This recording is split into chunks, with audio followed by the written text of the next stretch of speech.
and welcome to the Left Wing. So Ireland are back-to-back Six Nations champions. They beat Scotland 17 points to 13 at the Aviva Stadium a little earlier today. I'm Sinéad Kissane and I'm joined by Cian, Tracey and Rory O'Connor. They got there in the end, lads. That was tense, yeah? Yeah, just about. Kind of a strange day, a strange kind of game, kind of not the game that anyone expected. Scotland had a huge part to play in that. I think they tested Ireland in ways that maybe we didn't know they could. I think physically they put it up to Ireland. Ireland looked really nervous at the first half. They lacked energy, they lacked urgency, they didn't look as slick as they can do, and there was maybe echoes of last week, but the second half they were very dominant. Didn't get the reward on the scoreboard, and it was a little bit nervy at times, but that Andrew Porter, you could feel the relief in the stadium when Andrew Porter goes over off the back of that flick out from Ronan Kelleher.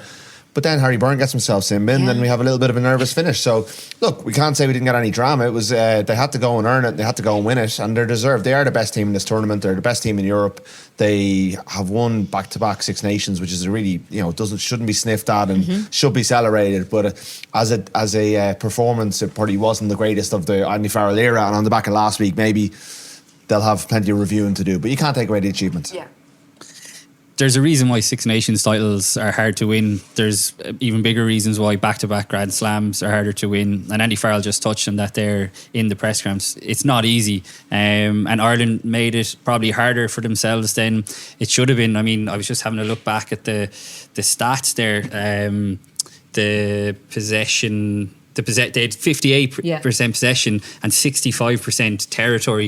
If you had said that at the start of the game, I think everyone would have said Ireland probably win handily enough. And Rudd's touching it there. You got to give the Scottish defence credit for that. They frustrated the life out of Ireland, but they came out in the second half with a noticeably more intensity, but they were still lacking accuracy, which, I don't know, was it nerves? I was reminded of the going for the Grand Slam here this time last year when they were just a little bit nervous and, I don't know, not overawed by the occasion because they ended up getting the job done there as well. But they were flat, yeah. I thought the bench, they got a bit of oomph off the bench, and he went to the bench, Andy Farrell did, much earlier than he did last weekend, so perhaps there was a lesson learned there. But look, they're Six Nations champions, back-to-back Grand Slam champions. They've set such high standards for themselves that it maybe wasn't the occasion that everyone hoped it would be in terms of going for a Grand Slam, but they've only won six Nations titles, and they did it the hard way. But there's a lot to be encouraged, I think, about Irish rugby, even if they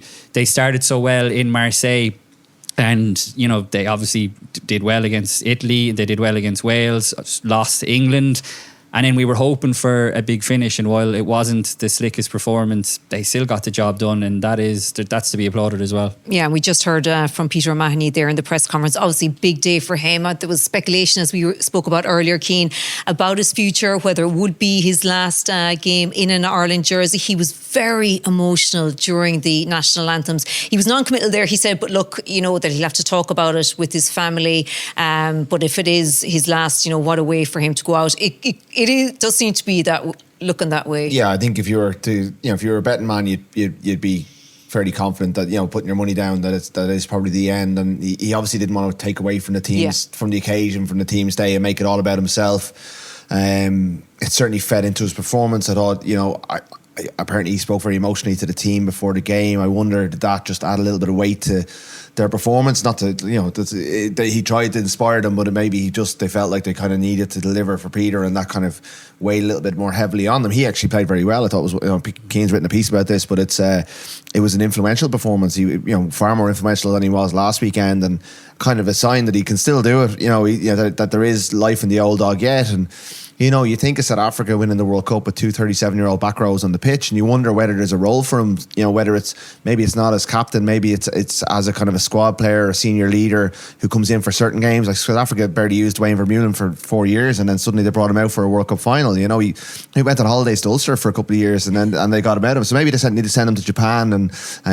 go examine the Japanese gardens for a couple of years, and then come back refreshed. You might like that, my sense is that's probably it. Like I think Andy Farrell almost persuaded him to go for one last campaign to, manage a bit of a transitional period. We haven't had wholesale changes, but we have had Calvin Nash, Joe McCarthy, and most importantly Jack Crowley come in for Johnny Sexton, and the team has still managed to win the Six Nations without him. And I think what O'Mahony and Farrell have done here by managing through that transitionary period shouldn't be diminished, because before Marseille, very few people were tipping Ireland to win this title. And Marseille set a new expectation. We all revised our expectations after Marseille. But coming into this tournament, they come off the back of a devastating World Cup quarter-final defeat. They lost their talismanic captain, and no one knew how they were going to cope. And, you know, their performances probably got diminished as they went on, and they ran a little low on energy, and you wonder whether he needed to refresh the team. You know, today you wonder, should he made a couple of changes, but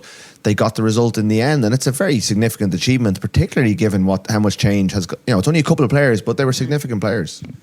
Yeah, just on O'Mahony, I think it's probably a mark of the man who he is, that if it is going to be his last game for Ireland, that he didn't want this week to be about him, and he certainly didn't want the post-match to be about him as well. I don't think that would surprise anyone. I mean, you hear how highly Andy Farrell talks about him. Each of the players who we spoke to after the match, I have a piece up, Jack Crowley, Haley and Ryan Baird has spoken about him being an inspiration, and how he told him that before the match, and he told him that after the match as well, that he really looks up to him, and this is the guy who he's trying to take his jersey. So, and interestingly, I think the mark of respect that I think definitely Munster supporters would hold him anyway. I think it's sometimes outside of Munster he probably doesn't get the love that he does back home. But I was talking to someone who was watching the match in a packed pub in Dingle, and said that when O'Mahony's interview came on the TV, you could have heard a pin drop, because the whole place was hanging on his every word to hear if he would, you know, retire or not. I think that's the kind of esteem that he's held on. He's a guy who doesn't always get the credit he maybe deserves. I mean, he kind of referenced it there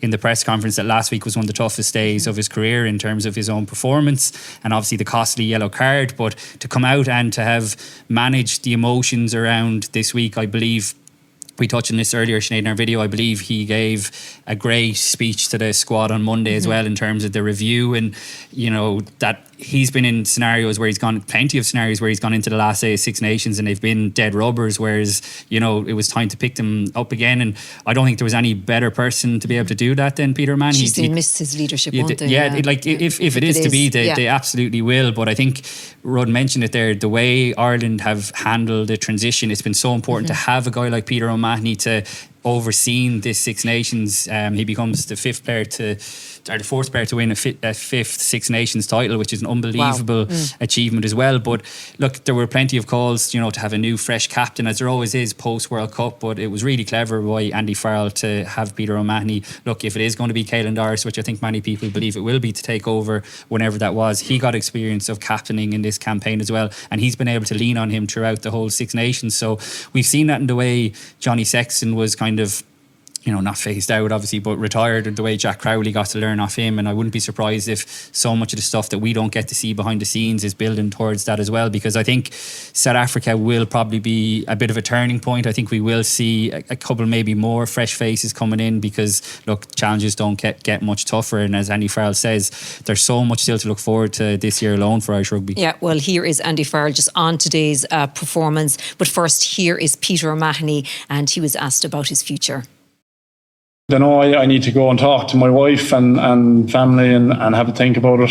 I won't be making any decisions over the next few days, but next week we'll have to have a chat. And no, I'm still loving it. You know, this part of it is the best feeling in the world, and that's the part you chase. But you know, you have to have a proper chat and be realistic. And you know, if it was my last one, you know, it wasn't a bad one to go out on. You know, so I can hang the jersey in a good place if it was. But look, I'll have that weekend, or I'll have that chat next week. Andy, does it make it all the sweeter to have been made work hard for that trophy? I suppose it does. It was a proper test match, and when a trophy's on the line for both of us, that's how it should be, shouldn't it? I've no doubt that Scotland will be proud of their performance as well as us, you know. But ultimately, we're delighted. You know, it's about winning championships for us, and that's unbelievably pleasing because it's so hard to do. You know, everyone constantly talks about Grand Slams, and we get carried away with it so much. Back-to-back Grand Slams have never been done before. There's obviously a good reason for that. But for us to be in a position to win a back-to-back Six Nations, it's a nice feeling for us, because it goes down in history, doesn't it, for Irish rugby? So we're unbelievably proud of the group. So Peter O'Mahony and Andy Farrell there. Now I was also down pitch side, and you really did. I know you did this last year, but you really do. It was great, and you really get a sense of the celebration and everything, and the players doing their lap of honour. But I heard from Tig Byrne, Jack Crowley, Finlay Beelum. But first, here is Robbie Henshaw on winning back-to-back Six Nations titles, and also how they did it for Peter O'Mahony today. Hi, Robbie. Back-to-back Six Nations champions. How does that feel? Unbelievable. To win it at home soil 2 years in a row is special. Last week we were hurting after it, and we knew it was going to take a huge effort to win this week and make sure we finish on a high. So unbelievable for the group.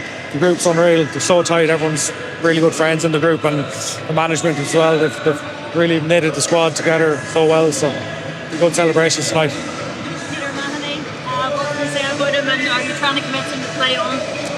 Yeah, listen, he's an unbelievable leader.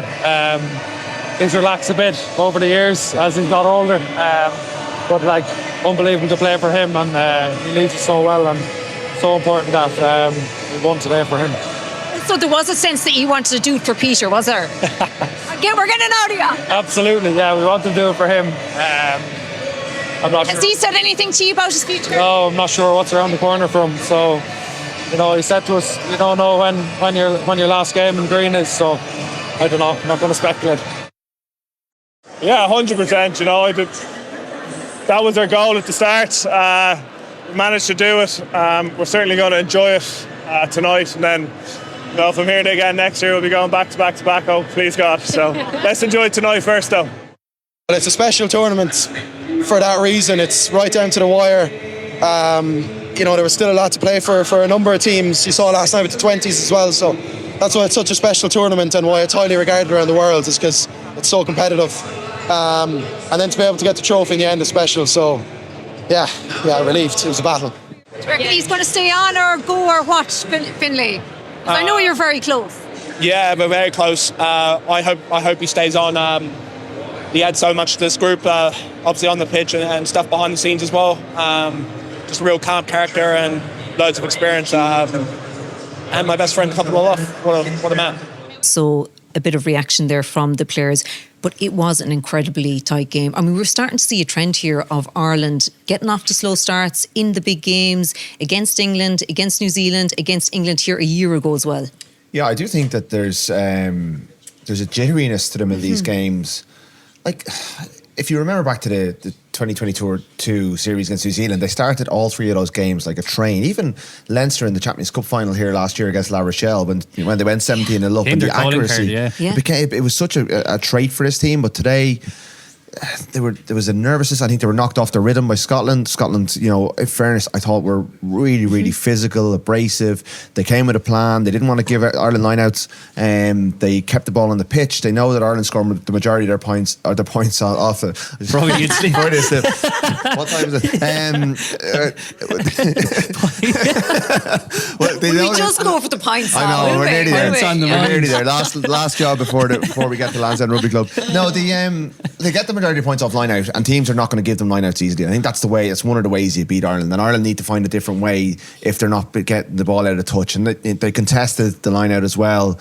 And when Ireland don't get that kind of that flow of possession, they did struggle today. I think they looked a bit limited in attack. I'm really interested to see. I think Andrew Goodman's probably coming in to help with the attack at a good time, because I think they're not being figured out. I think they're still very good. I mean, the two tries they scored in Twickenham last week were exceptional, and there was a bit of innovation for the Ronan Kelleher try. But finally. Yeah, finally. Absolutely. How long have I been saying it? I know. But it was sorry, not Ronan Kelleher try, but the pass he gave to Andrew Porter. But it was sorely missing for most of the game, that innovation. Absolutely. And we've discussed this, the two of us, a lot away from podcasts, that when Ireland do get those 5 metre taps, it's really frustrating that they don't dip into their box of tricks, because you look at what Leinster do in the variation, and Munster have started doing it as well over the last couple of years.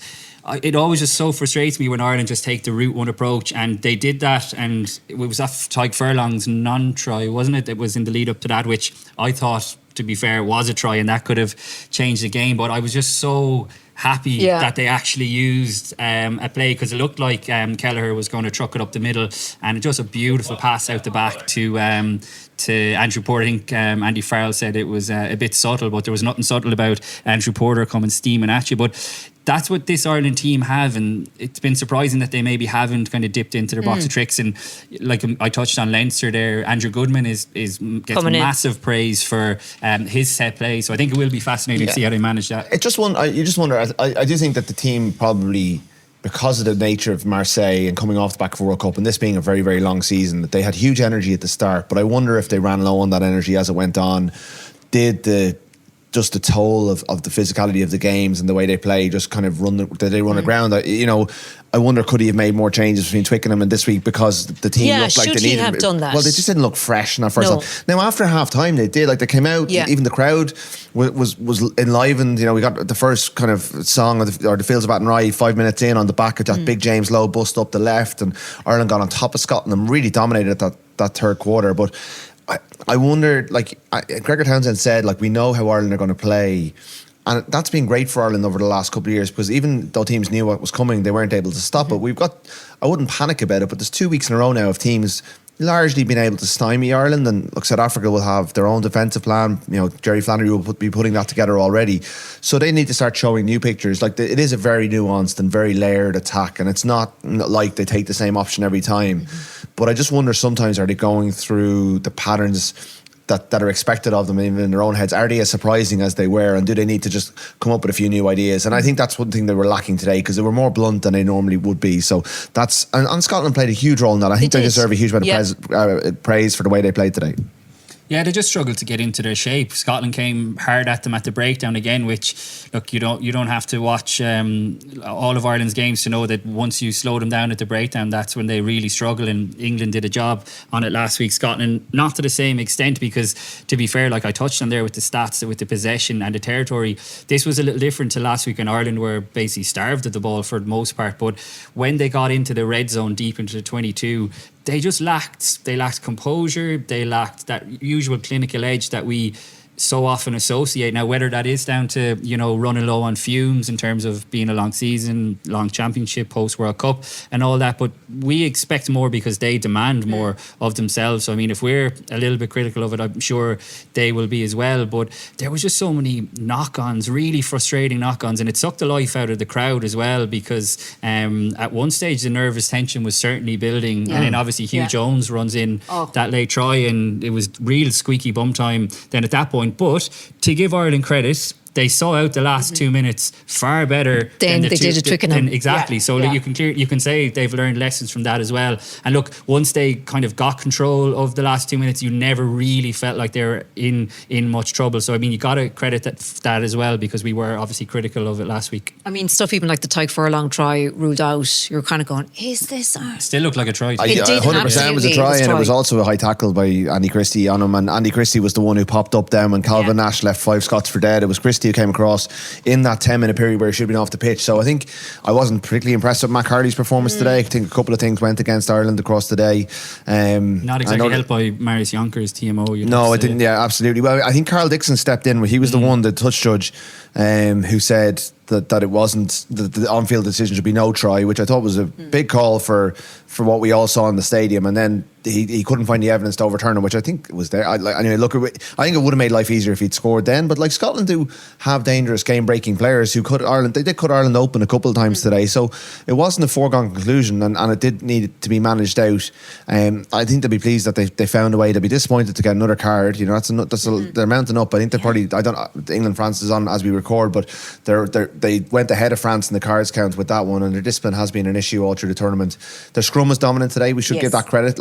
Really dominant. That's 2 weeks. They didn't get reward last week. They destroyed Wales. They were good against Italy. I know they had won against France that kind of crumbled, but by and large, it's been very strong, and that'll get sorted. Sorry, that will get tested massively in the summer. But that's a really strong unit, and largely a Leinster-based pack. That will be a big thing that they can build on in over the course of the next season or the rest of the season. And their defence again. Like, I know Hugh Jones did cut them apart in the last couple of minutes, and a couple of players, Doris Henshaw and even Van der Fleer, will be disappointed with the way they let him through. But it's another game where they only conceded one try. Their concession rate has been very good, and really against England, it's what kept them in the game. So there are really good fundamentals still there. It's just when they're attacking, like people are talking about, even Finn Russell said in the press conference, they're the best team in the world. They didn't look like the best team in the world today. They didn't look like the best team in the world last week. And people are talking about greatness. Like, that's something that will be judged over the course of time. But I think if they keep playing like this, they'll come back to the pack quite quickly. We just know that the players that are there can elevate themselves beyond this again. They only conceded 4 penalties, so the yellow card aside, that was like really good going. And I think it meant that they didn't get the most penalty count. I know you were writing about it during the week, so I'd say that was definitely on their mind, because clearly they were reading your piece. But it was a shame that Tadhg Furlong was robbed at that moment, because I thought he had a brilliant game, but I thought it was really fitting, and I was asking Peter O'Mahony afterwards that he lifted the trophy with Peter O'Mahony. Again, it goes back to the mark of the man that Peter O'Mahony is. That could have been his moment, it might be his farewell, and his first thought was to get Tadhg Furlong up, who obviously he sadly lost his dad in December. So that was an amazing, I think, moment that shouldn't go unnoticed as well. And it really does speak volumes for the tight bond that we hear so much of the players talking about. I think that was a real sign of it. So overall, lads, before we go, I mean, as you said there, we hadn't a clue what was going to come from Ireland when we went to Marseille. Marseille feels like a year ago. It feels so long ago. But you got to hand it to them. End up winning the Six Nations. They bounced back from a kind of career-defining defeat by winning 4 games out of 5 and losing 1 by a point in the last minute against England. And look, the Grand Slam would have been brilliant. Like, it would have been an achievement, and it was there for them. And as they celebrate in the next couple of days, there may be a nagging doubt in there. But the achievement of winning a Six Nations stands on its own 2 feet. Retaining your trophy, the consistency of performance that requires. Yes, they dipped a good bit today, really, and last week. But over the course of this tournament, they are the best team in it. They have been the best team in it. They're the best team in Europe, and they deserve their night. But I think that they know that the pack is coming for them and are figuring out ways of getting to them. And what they need to do, what Andy Farrell, his coach team, need to do in the coming months is figure out ways to stay ahead of that pack. But that's for tomorrow. I think today it's all about, like, they enjoy their celebrations, they deserve their celebrations, and Ireland are champions of Europe again. I think it's brilliant that, this goes without saying, but that Twickenham wasn't the last game. I mean, it felt like almost a World Cup knockout game, but the fact that Ireland got another opportunity tonight to finish the Six Nations on a winning note means that our lasting memory won't be of Twickenham, even though I think when the dust settles, you'll still kind of refer back to that because it was so disappointing. But to have given like another sold out Aviva crowd the night like tonight, because it's worth bearing in mind. I mean, they don't happen too often. They don't happen too often, and we've become almost drunk on Irish rugby success, and it's been so brilliant to be a part of. But it's not always going to be like this. So, like we said at the very start, winning a Six Nations championship should not be sniffed at, and it definitely shouldn't be sniffed at for winning at home. Okay, is that us done? I think so. Anything else? For those points. Yes. Okay, Cian and Murray, thanks for that. Will and Luke will be back next week, but that's it from us.